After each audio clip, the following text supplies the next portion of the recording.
Hi, everyone. I'm Kassira Copes. I'm a board member of Outcare Health, and I'm joining from Wilmington, Delaware today. My pronouns are she, they. Thanks for joining us for Outcare's Out Talk series. This is a webinar series dedicated to discussing diversity and intersectionality in the LGBTQ plus community. We have people joining from all over the world today, and we really want this to be a safe and welcoming space for everyone. So please feel comfortable asking any questions that you have today, either by typing them in the chat, or you can submit them into the Q&A. All Out Talks are recorded, and you can watch them on our website as early as next week. I'm personally very, very excited for this Out Talk, Modern Queer Relationships, Breaking Stigmas, and Embracing Diversity. We have some very inspiring folks joining our panel today who are doing incredible work all across the country. And I also want to make sure to thank our moderator today, John. So John, please take it away. Thank you so much. And I'm excited to have you all join us today. And I see in the chat room, everyone's introducing themselves. We got people from all over the place, from Ohio to San Diego. We got some Northern California, some Oregon, Alabama. It's kind of nice to have our community coming together today. I am so excited to have this panel together. Such a wonderful conversation to be having, especially in the world we live in now, where there are certain assumptions made about who we are as LGBTQ people. And these conversations will help all of us to understand better and to provide better care, both on the mental and physical health platforms. So with that said, I'd like to have each of our panelists introduce themselves. What I'd like you to do is share your name, a little bit about who you are and the work that you're doing. And a surprise bonus question that they don't know is coming, and here it is live on the air, people, is if we broke into your phone right now and looked in your text threads, what would be your most used emoji? So with that said, I'm going to throw this to Aubrey first, just because you got a big old smile on your face for that one. So take it away. Hi, I'm Aubrey Lancaster. My pronouns are Bree, she, and I'm an ASEX certified sexuality educator with a focus in asexuality and aromanticism. I do virtual workshops and training for sexuality professionals around these orientations, as well as for the general public. And you'd probably find a purple heart. I feel like I'm boring on that one, but I love the purple heart. I love it. And Nathan. I relate to the Purple Heart, Aubrey. My name is Nathan Serrato. I'm a queer love coach here in San Diego, and I work a lot with single people looking to get into relationships, work with couples opening up the relationship or preparing for children, just helping them enhance their communication skills and cultivate more intimacy in the relationships. I've been doing that about 7 years now. And I think aside from the Purple Heart, I often do the little praying hands emoji, but I think it's like a gratitude, like a thank you. I live in a lot of gratitude. So yeah, thank you for having me here. Beautiful to have you joining us. And Janet. Hi, I'm Janet Hardy. I'm an author, best known for my book, my co-authors in my book, The Ethical Slut, that I wrote with Dossie Easton.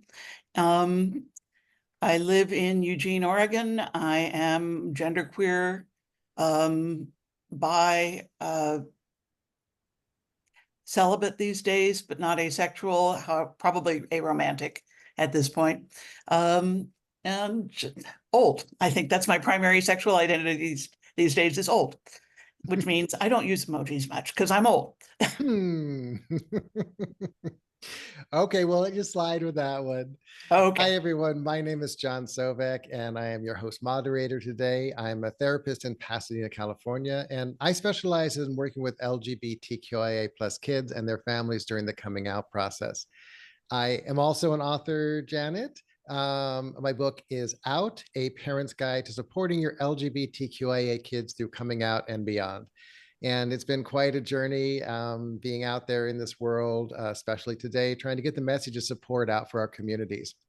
And if you broke open my phone, the emoji you would see most is that dancing disco guy. Yeah. I always use that one a lot just to like break up the monotony of everything else, you know, and it makes people laugh. So yes, it's a dancing disco guy. So, you know, I think one of the best places to start for our providers who may be curious about this whole conversation is how in a modern world do we describe relationship in the queer community? And what are the facets of it that you're seeing in the work that you're doing? And Nathan, I'm going to actually start with you on this one. Mhm. Yeah, a relationship. I think that is so expansive in the queer community because first and foremost, we really value queer family. And beyond that, it's a lot of romance too with friendships that we learn to appreciate. And those relationships become something that really support us when family can't support us in the ways that we want to or see us in the ways that we want to.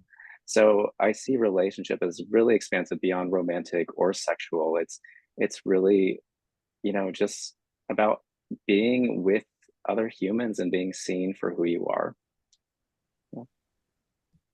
Yeah, I would say building on that, within the asexual and aromantic communities, there's a lot of focus on the inclusion of platonic love and platonic relationships, as well as respecting people who are single at heart and may not want to have a primary relationship in their life. And for medical professionals, I think also understanding that, who is coming into the room with them may not be a romantic partner. So that can be a challenge. Yeah, I think what I'm seeing happening out in the world is a growing recognition of the values that queers have brought to relationship, filtering out into people who may not identify as queer. So the lack of assumptions, and the willingness to let relationships evolve, without blaming. It's we're getting the word out to people who may not have learned this in their home communities, but are learning it from people they know or people they read about, which is all to the great. The other thing I see happening is we're new generations of second and third generation queers and polyamorists and other adventurers. When I speak to young audiences now, it's really startling how many of them grew up in non-traditional households, which means they don't have to shovel their way through quite as much bullshit as we did. And I'm real curious to see where they're going to take that. One of the things that I see out in the world, and because we are talking to a lot of caregivers today, is a very cis hetero model of a system that is based on an idea that's kind of archaic in its formulation.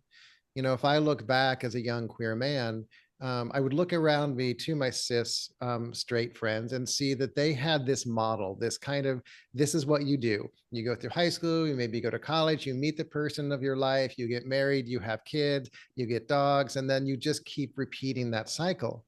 But as a young queer man, that was not an option for me.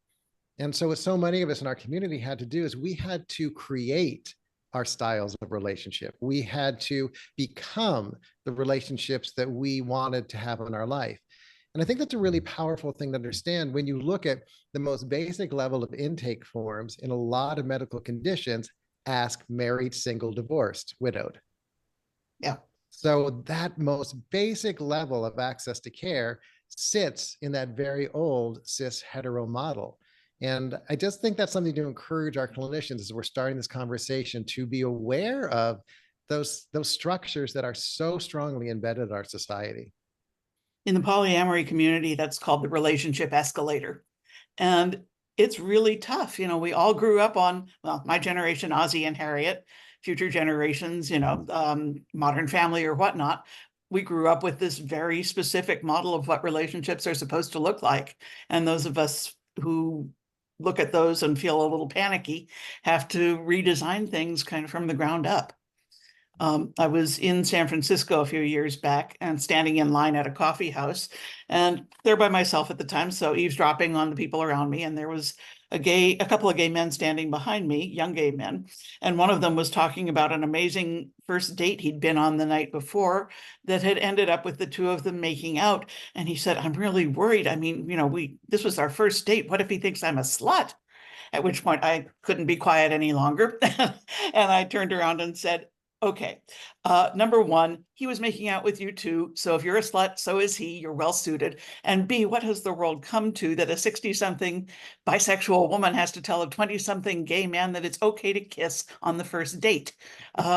So sadly, at the same time as these queer values around relationships are filtering out into more diverse communities, some heteronormativity is unfortunately also finding its way into queer communities.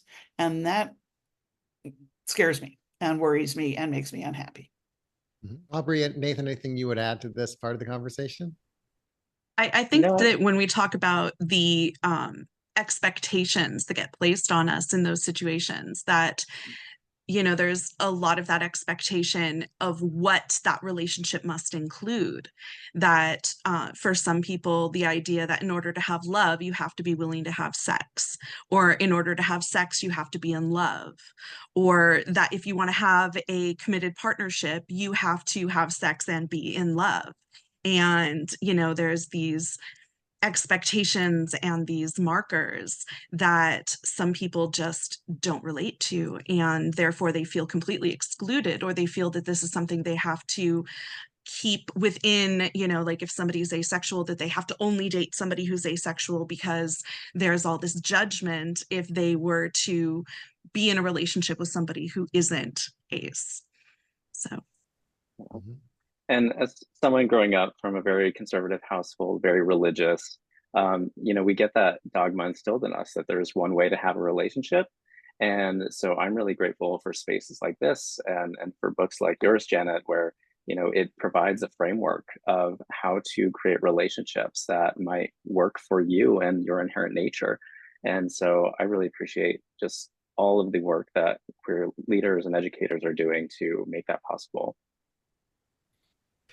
And when we look out into the world of like healthcare access, what do you think are some of the misconceptions that form about like an expansive relationship style that providers are maybe bringing into the room as a bias or an agenda that they're holding on to, things that you've either experienced yourself or you've heard from other people in the community? They're showing up when people are just trying to access the most basic levels of healthcare. What are you seeing out there? Seeing a lot of assumptions that all sex is penetrative sex and that it has the health sequelae attached to it that penetrative sex does. Whereas I know ever so many people who don't have penetrative sex and have very busy and happy sex lives with, fewer of that particular set of risks attached to them. So that's something I like to undo early on. Mm-hmm.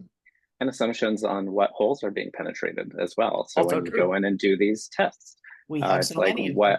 what are you going to be testing for, and where are you going to be testing? That's really important. Yep.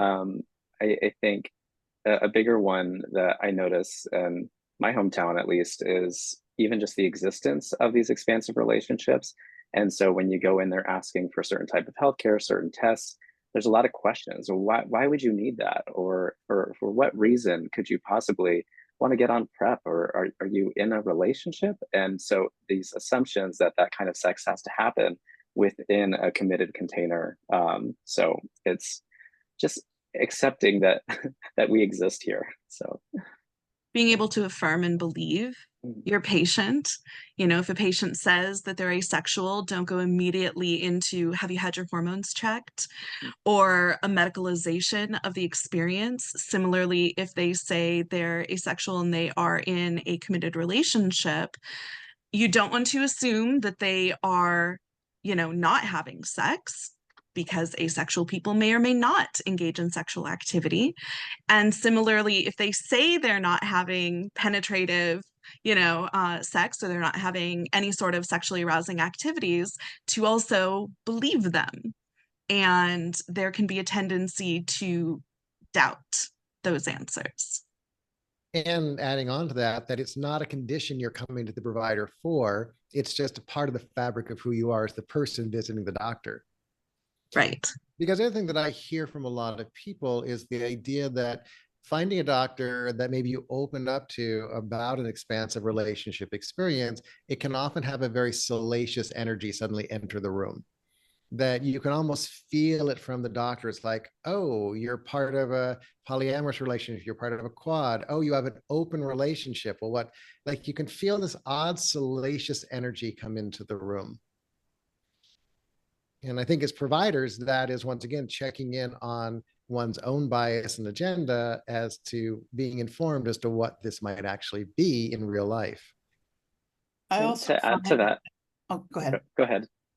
I also find that I have to wind up educating my healthcare providers, which, you know, I'm an educator. It's what I do. I don't mind. But if I were somebody else, paying for the privilege of teaching is kind of a lot to ask. And my therapist friends occasionally get to have physicians or therapists pay them for their time explaining some of this stuff, which is the right way for a provider to manage it, instead of expecting your patient to do the work that you should be doing for yourself. And to add to what you were saying, John, that salacious energy that you kind of feel, there's this, I think, perception that expansive relationships are like dirty or unsafe or unstable in some way. And so I know some thruples that I've worked with, their healthcare providers recommended that they go on PrEP and doxypap. And it's like they are only sleeping with each other. So what makes you assume that they need to be protecting each other from outside forces that are not going to happen in their agreement? So there's like a lack of trust there as well for these relationships. You know, and Nathan, when you say that too, because we've all experienced at least once in our lifetime going to a medical provider and made us feel like you're the small kid in the room and they're the only one who has the power, is that dynamic can play out very dangerously when we are looking at providers who don't understand these differing and unique and open and wonderful and expansive relationship styles, where suddenly there can be a pathologizing energy to it. And a lot of us have been trained, not anymore, thank you very much, that energy of shrinking under the expertise of the doctor. And I think that would be another thing I would encourage, you know, providers to be aware of that happens in the room.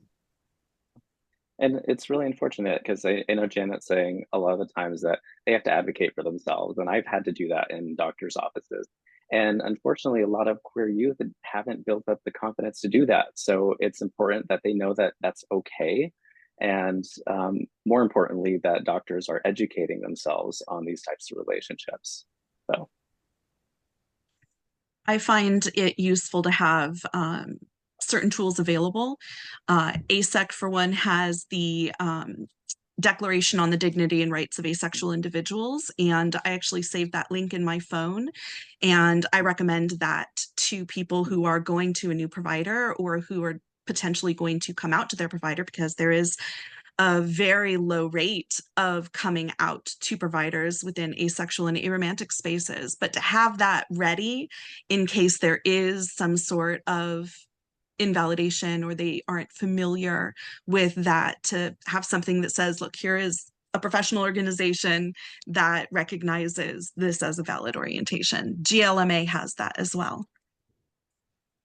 Or we can all just carry a copy of Janet's book in our purses and bring them later, put them down on the doctor's desk and say, read this before I see you next time. I've heard of it happening. You know, we're talking though about, you know, this idea of what's coming from the provider end. But I think when I was even describing that smallness that sometimes happens from the patient side in a doctor's room, what do you believe are, I don't know, the mental and wellness influence of having this power dynamic play out in the room, or feeling that salacious energy or that stigmatization coming towards a patient? Either maybe something you've experienced personally, if you're comfortable sharing that, or places you know how it's affecting people's mental health and well-being when they're having these experiences. It's I would say, oh, please go. go ahead. No, you go. I was going to say that I think to some degree, sometimes there's also the element of not even knowing one's own experiences. I came to my understanding of asexuality later in life. So when I was younger, I had to entirely rely on the clinician's information and answers and prescriptions and all of these things. So not even having access to the language to understand our experiences. And there's even a term for that, hermeneutical injustice, which is an injustice of knowledge, where you don't have access to the language because it's not readily available in the spaces that are doing that work. I'm going to make a note of that. That's a wonderful term. Coined by Miranda Fricker, who's a British philosopher.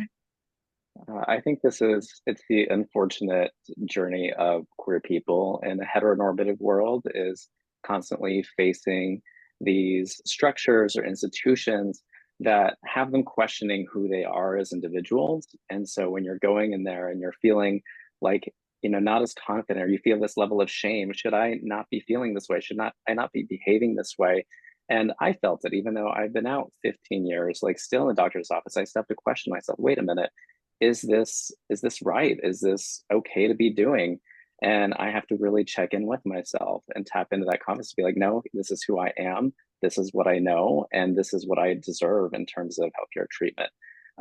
So I really hope that all queer people can find that within themselves. Yeah, it's easier for those of us who live in or near major urban centers to find healthcare providers who can meet us where we are. It's a bigger problem for those who live in small towns or in the country, where you're kind of stuck with who you have, and a lot of them are not as hip to the things that are happening in the worlds of sex and relationships. And finding someone who can advocate for you, or being ballsy enough to advocate for yourself, you kind of have to. Years and years ago, my publishing company, Greenery Press, published Dr. Charles Moser's book called Healthcare Without Shame. That was a book about how to approach healthcare providers with whatever it is that you're into that they don't know about. And I believe he's working on a substantial retooling of that book and an expansion. But it's still out there if you want to buy a used copy. It's a useful one to have around. Well, and one thing that I think all providers need to be aware of, like, I see myself as a very affirmed, very centered, very strong person in what my identity is in the world. And every time I go in to meet a new healthcare provider, my body temperature rises, my heart rate goes up, I get a little bit of flop sweat. I'm just owning my physical experience, because I do not always know what I'm going to experience in that room. And I'm here in a major metropolitan center. And what Janet was addressing is, yeah, when you're out in these suburban areas, you are not going to have the same type of access. But even knowing I have the type of access, I have this whole experience that I go through every single time I am going into a new medical experience, even if it has nothing to do with my sexual orientation or gender identity. I'm going to have my eyes done, and I'm just like, he's peering in my eyes, and I'm just kind of like, so, I see you have a wedding ring on. Tell me about your wife. It's just like, well, it's a husband. Okay. But those types of things play out in so many of our experiences. And even, my general practitioner, who I'm really blessed to have an amazing cisgender, straight general provider who is so affirming into my experience. Both my husband and I go there. And from the very beginning, he's had a very open, supportive energy about seeing us as an authentic relationship. And that's actually how we decided to stay with him. So these are things that are going to affect that experience when you have us coming into your rooms.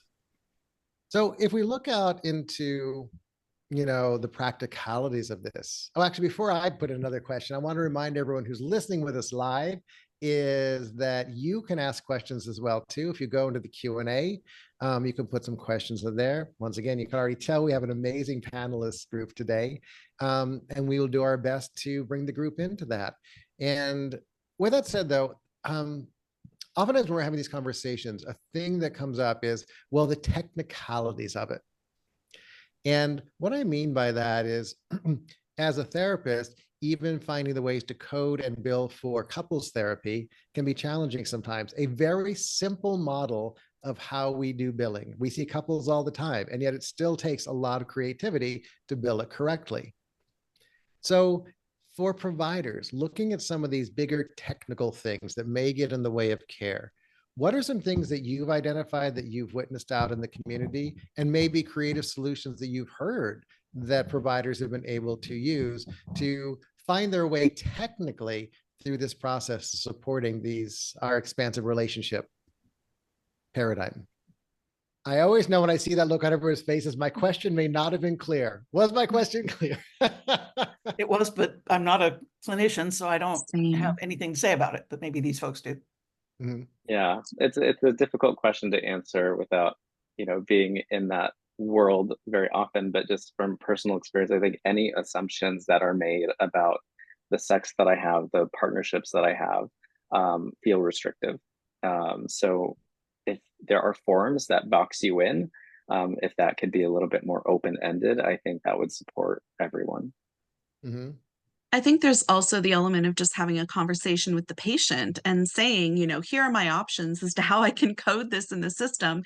It's really, for insurance purposes, but are you okay with me putting it down as this? And, making sure that they're on board with how the language is being used. This comes up around the concept of HSDD, which is hyposexual desire disorder, which is actually very rarely diagnosed for asexual people. But, it is the sort of thing that if you're going to be continuing treatment with somebody and you need something to put on the form, it is a potential coding that you could use, but you need to have that conversation before you just put it on their form and submit that as their diagnosis. And I think it's also like connecting with other providers who maybe are already authentically providing services to our community, to be able to have consultation and talk with each other and say, oh, this is how we are keeping a file on this particular topic. This is how we're billing for this. This is how our office is responding to these types of moments. So I think it's important to understand that consultation and connection for providers can be really powerful. And I think today's conversation is one step for a lot of people to be joining us, a place to listen and learn. There's a lot of great information on the Outcare Health website. We have lots of wonderful trainings and resources there. So be willing to reach out into the community. And a common theme that has come up a lot in our conversations is also be willing to reach out into the community that you're having the challenge working with. Like be willing to learn with expertise. I think that can be, a challenge for us all to humble ourselves and say, I don't know this thing. And to be willing to step into a place with some cultural humility and learn more about it. 100%. Yeah. I do want to actually share one experience I had where I was reaching out to a doctor. I was asking for prep, and she had no idea what I was talking about. And at first, she started interrogating me, and it felt a little shameful. Like, why are you asking for this? What do you need it for? It's this for people with HIV. And then she steps out of the office, comes back in with all this information. And I don't know if she had a gay coworker there or someone who just like smacks some sense into her, but she came back and she was just like willing to work with me. And she admitted that she didn't know, she apologized. And so I think that humility, that willingness to be like, I have no idea how to support you, but here's what I know now. I think that means a lot to any queer person.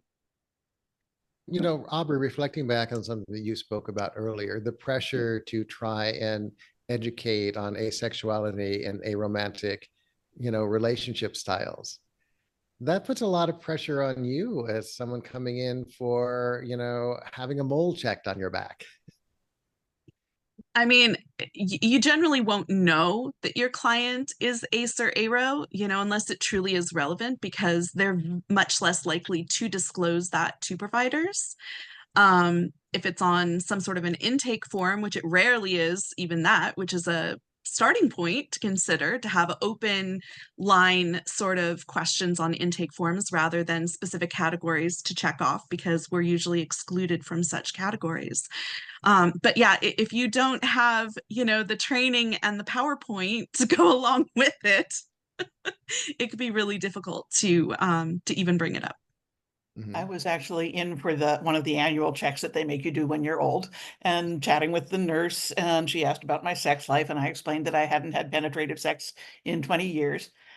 And there was a funny little pause, and she said, "Can I ask you something?" I said, "Of course." And she said, "Is it normal to stop wanting sex when you get to a certain age?"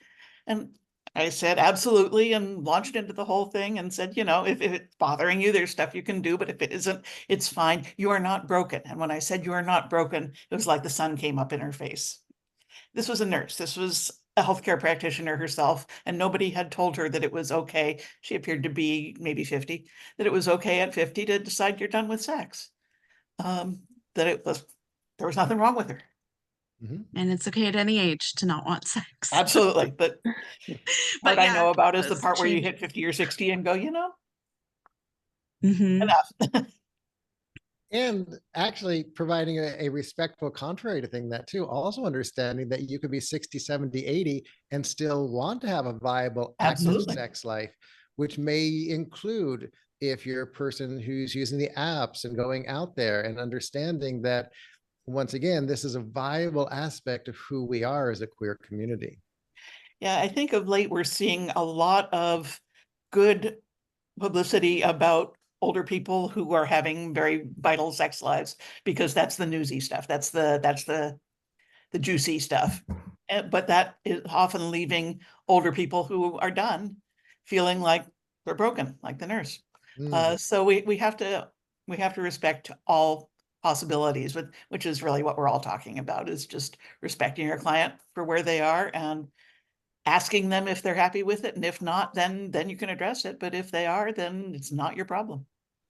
And I think that's the thing too, about understanding what a clinician may need to address for the client. And once again, going back to that phrase earlier, what are the clinician's biases and agendas in that moment? So an interesting point from Jim in the Q&A came up, that some of the energy on apps, especially for someone who may identify as being a little bit older in the community, that there's this focus more on bodies, people being objects versus people like fully fleshed people. And it's more about, performing behaviors rather than learning how to connect organically. And I'm just curious, I think it's a really beautiful question. Like, what do you notice as this plays out in the real world? I think that one of the issues that comes up is when we start to define strong connection and that sort of thing as the goal of our interactions, that's not going to be everybody. Some people like casual sex. Some people like one-night stands. I've had some glorious one-night stands in my day that felt profound and loving, but were not most people's idea of what a relationship is.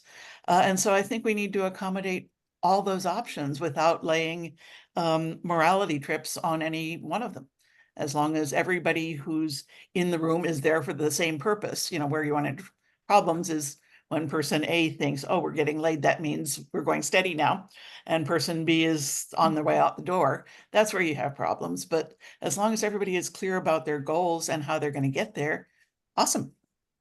I will say the focus on bodies and body standards, I do notice as a really limiting framework for people. And when you think about the best sex that you've ever had in your life, that's usually not the hottest person that you've ever been with. And the hottest person that you've ever been with is probably not the person that's going to hold your hand when you're sick or take care of you when you're not feeling well. And I think we really need, at least the gay male community specifically, need to move beyond the physicalities around tribes and body images. So, yeah, I think that's something we can work on ourselves. There's some really beautiful language coming out of the ace and aro communities around attraction and different kinds of attraction. We focus a lot on physical attraction being about, societal beauty standards, but the term that we often more will use is aesthetic attraction, being attracted to another person's presentation, style, how they dress themselves, how they decorate their space. And aesthetics can also include music and, just how are you drawn to another person beyond the innate features of their physical meat sack? A phrase I steal often from my colleague Midori is commercially attractive. Mm. Isn't that nice? It just gets it all right out there and outlines what it is you're talking about and what it's good for and what it isn't. Which when you're a publisher, which I was for many, many years, it's a consideration. You know, you have all the goodwill in the world about putting a variety of body types and ages and everything in your presentation, but the books with the hot babe on the cover are the ones that sell. So what do? I stuck pretty much with the variety of body types mostly, but it cost me sales, it cost me money. That's it's the reality of those communities where men are the pursuers, whether that's gay men or hetero. Men tend to be really visual. I don't see as much of that happening in the women's community, which is one of the things I like better about being there. There's a lot more acceptance of different body types and appearances there than in communities where it's men looking for what they want.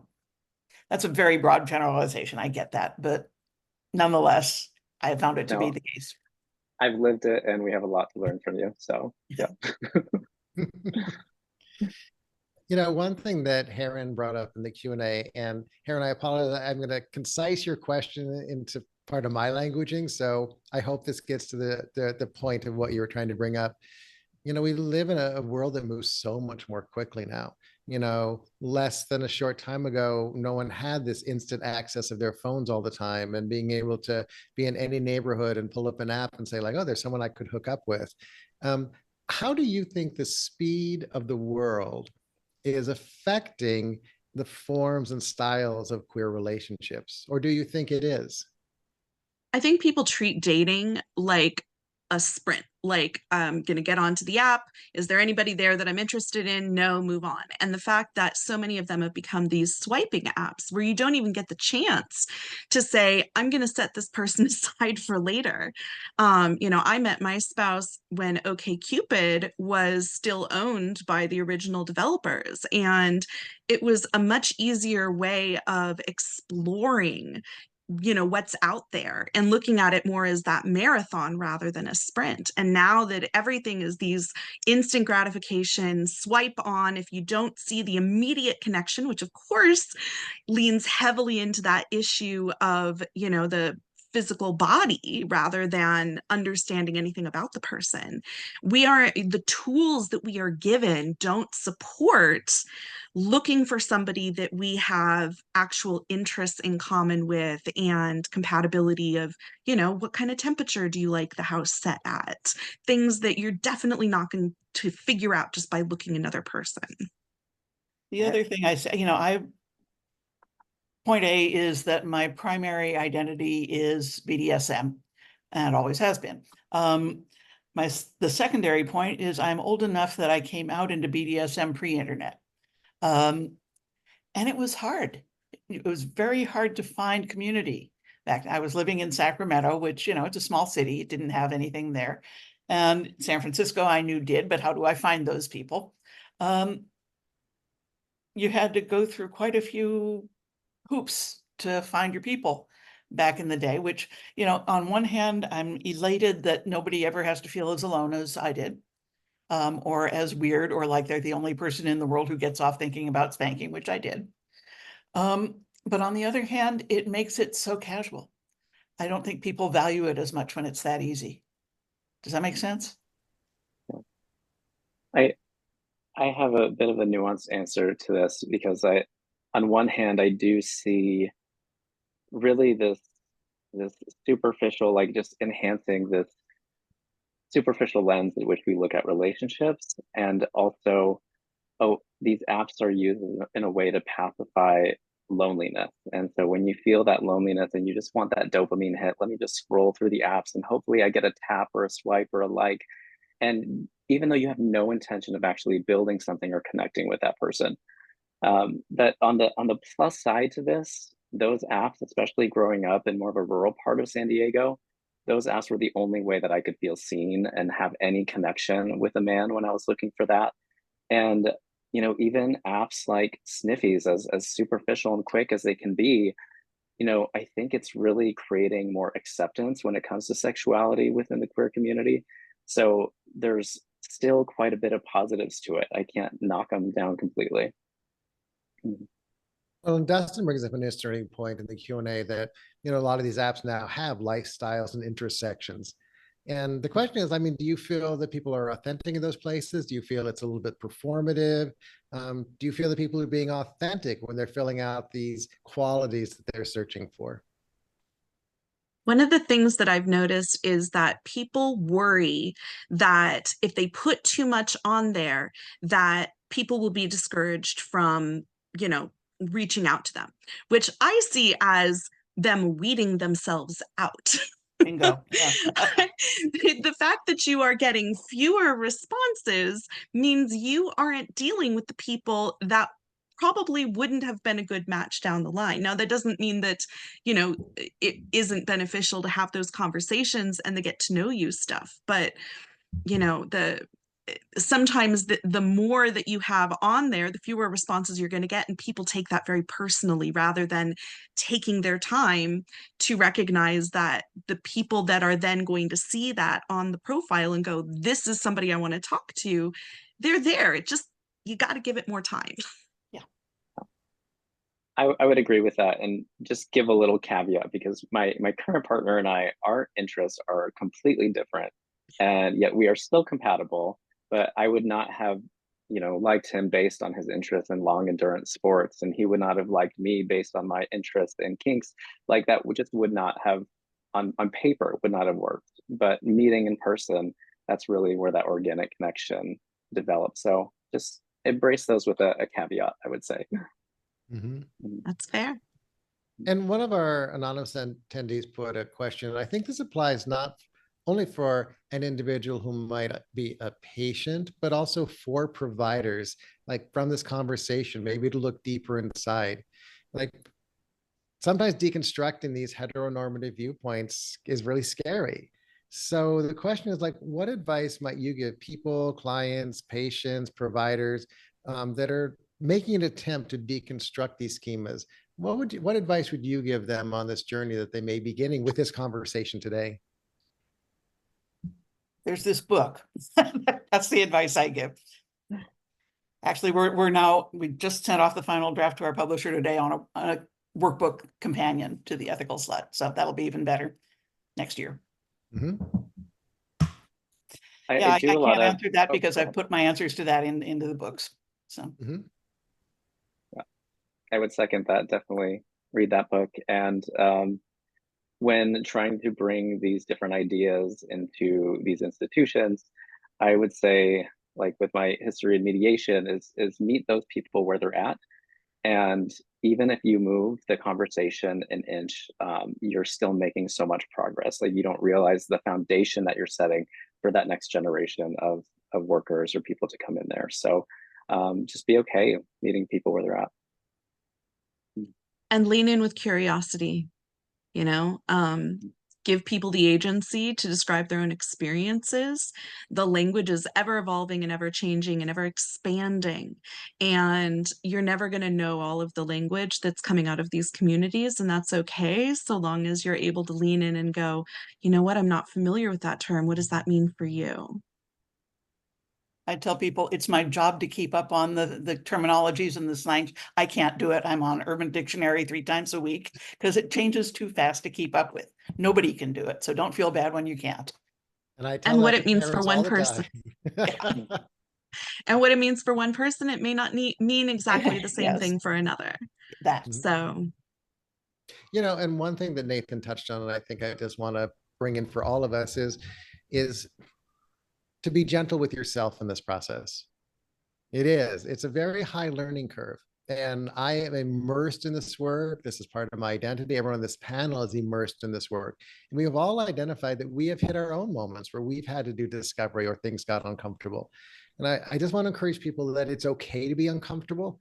That may actually mean you're learning something. So the scary can be big, but I want to encourage you to be willing to step into the scary and know that on the other side of it, you may be surprised at who you meet there. And Heidi brought in a really interesting question as well too. And this is for people who may not be able to be out about their identity, or their relationship style, or the subjects we're talking about. And primarily they were focusing on their job. But I'm expanding this to not just think about jobs, but also seeking, professional help in ultra conservative areas. What would you advise for folks who are in that environment? Now, one thing I would say is that your queerness is still valid. And so give yourself grace. It's okay that you're making these choices to live in the closet for safety. That is your choice, and you have every right to make that.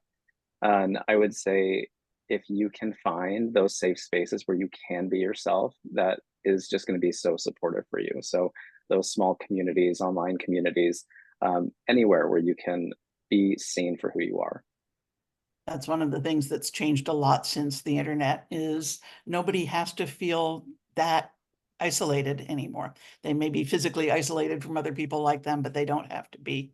I could never have reached 30 years old not knowing that spanking was a thing people do if the internet had been around. And there are more and more tools online as well, databases of affirming care providers Yes. Throughout the states and other countries as well. So being able to go to those resources and see if there is a provider in your area, or if there is somebody who is adjacent that you can connect with to help connect you with a provider. That's one of the reasons to find community, is to find people like that. That's a good thing to ask when you're online or in person with whatever your community might be, is who has a doctor they like, who has a therapist they like, because that's how word gets around. That's how we found out about our doctor here. My spouse, who is also genderqueer and also of an age, was cleaning up after a political meeting that he was running, and he heard two gay men chatting about a good doctor they had, and he got the information, and that guy was our doctor till he retired. And we're still going to that practice, just with different practitioners. And for those of us who are joining us today, you have a great resource through Outcare Health. Outcare Health has a provider directory, and it's a really useful resource. I've used it myself, and I think it can be really helpful. And if you are a provider listening today and you'd like to join the provider list, please go to the website and you can learn how to add your name into the directory.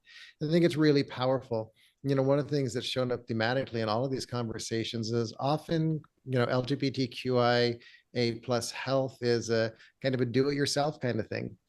Like you're saying, oh, I'm having this conversation with someone. They're saying, John said he found this great GP in Pasadena. Okay, I want to reach out to John to find out who that person is. And so I think it is, sometimes we do have to piecemeal it together, but by having things like this directory, it can be a really good place to start and find that for yourself. I'll add for your clinicians that when my mother was alive, she was a therapist, and she was on the Kink Aware Professionals, which is another resource list, but she was on, because she lived in a very conservative town, she was on it under a pseudonym for her. She was closeted as being my mom and closeted as being a Kink Aware professional, because otherwise it would have cost her clients. So that is a way to do it as well. Mm-hmm. She kept copies of The Ethical Slut to give her clients in her office, which God love the woman. She was great. That's beautiful. So we are getting close to time today, and I know I do have a few questions that we did not get to in the Q&A, and I do apologize for that, recognizing the energy it put to put that question in there. But I do have a final question that I like to end every episode with. And it really is looking at everything we've talked about, looking at the experiences you're having in the world, where you've come from. What is your hope or vision for the future? Where do you see this going to create a world that you envision as something that you think would be more powerful? Just pushing back against stigma wherever we find it. Letting people have all the information they need to make meaningful choices without stigma.